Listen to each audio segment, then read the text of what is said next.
તો ભાભર તાલુકા પંચાયત ખાતે ભાભર આઈસીડીસીએસ દ્વારા પોષણ પખવાડિયા 2026 અંતર્ગત પોષણયુક્ત વાનગી સ્પર્ધાનું આયોજન કરવામાં આવ્યું, જેમાં ભાભર તાલુકાની તમામ આંગણવાડી કાર્યકર બહેનો હાજર રહી હતી।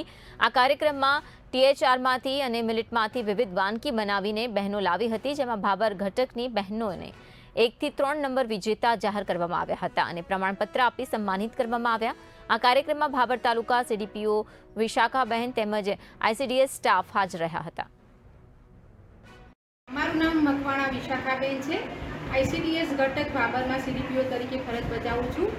આજ રોજ ભાભર ઘટક આઈસીડીએસમાં 8મા પોષણ પખવાડિયા અંતર્ગત પોષણ ઉત્સવનું આયોજન કરવામાં આવ્યું, જેમાં સરકારશ્રી તરફથી મળતા ટેક હોમ રાશન અને શ્રી અન્નમાંથી બનાવેલ વાનગીનું સ્પર્ધા યોજવામાં આવી, જેમાં સારું પ્રદર્શન કરનાર આંગણવાડી કાર્યકર બહેનો તેમજ તેડાગર બહેનોને પ્રમાણપત્ર આપી પ્રોત્સાહિત કરવામાં આવ્યા, તેમજ પોષણ શપથ લેવડાવવામાં આવ્યા અને આગળ કુપોષણને દૂર કરવા માટે શું આપણે કાર્યનીતિ કરી શકીએ છીએ તેના માટે જનજાગૃતિ લાવવા માટે બહેનોને અપીલ કરવામાં આવી।